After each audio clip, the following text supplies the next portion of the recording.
রাজধানীর মোহাম্মদপুর এবং ঢাকা জেলার কেরানীগঞ্জে পৃথক কয়েকটি অভিযান পরিচালনা করে ইয়াবা তৈরি দুটি মেশিন, 17 কেজি ইয়াবা তৈরি কাঁচামাল, 31,272 পিস ইয়াবা সহ একজন ইয়াবা ডিলার ও একজন ইয়াবা তৈরি ডিলার এবং সেই সাথে অপর একটি পৃথক অভিযানে একটি ওয়ান শুটার গান সহ একাধিক মামলার আসামি আলোচিত সন্ত্রাসী মোহাম্মদ মাকুর হাসান 28 কে গ্রেফতার করেছে র্যাব।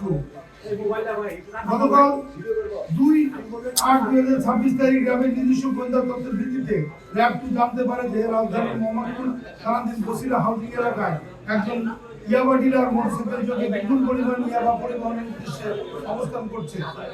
তথ্যের ভিত্তিতে র্যাব 2 এর একটি আধিকারিক দল উক্ত এলাকায় অভিযান পরিচালনা করে ইয়াবা ডিলার ফয়সাল ইসলাম রাজুকে গ্রেফতার করে এবং তার নিকটে 11,759 পিস ইয়াবা উদ্ধার করে।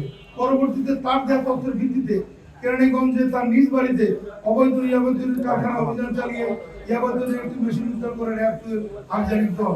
আটককৃত ইয়াবা ডিলার ফয়সাল ইসলাম মিঠুন সরবরাহকৃত তথ্যের ভিত্তিতে র্যাব 2 এর আধিকারিক দল কেরানীগঞ্জ মদিনা মার্কেট এলাকায় অপর একটি ইয়াবা তৈরির কারখানার সন্ধান পায় এবং সেখানে অভিযান চালিয়ে ইয়াবা তৈরির কারখানার মালিক ইয়াবা ডিলার কেমিস্ট নাসিরকে ইয়াবা তৈরির মেশিন, 17 কেজি ইয়াবা তৈরির কাঁচামাল, 19,520 পিস ইয়াবা সহ আটক করে।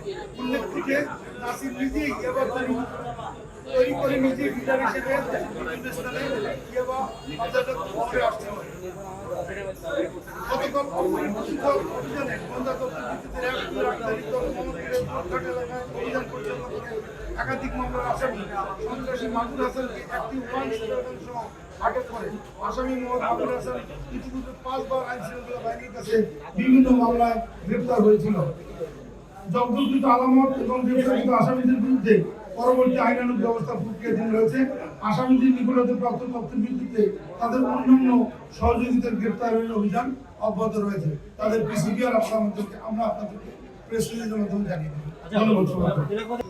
ইয়াবা তৈরির কাঁচামাল কি কি দিয়ে ইয়াবা তৈরি হয় সেটা তো আমি জানি না, আমাদের ল্যাবে আমরা পাঠাবো, তারাই স্বীকার করছে। এটা তো একদম স্পেসিফিক গোয়েন্দা তথ্য ছিল আমাদের কাছে, অর্থাৎ এই মুহূর্তে কি কি ছিল এটা আমরা ল্যাব টেস্টের পরে আপনাদের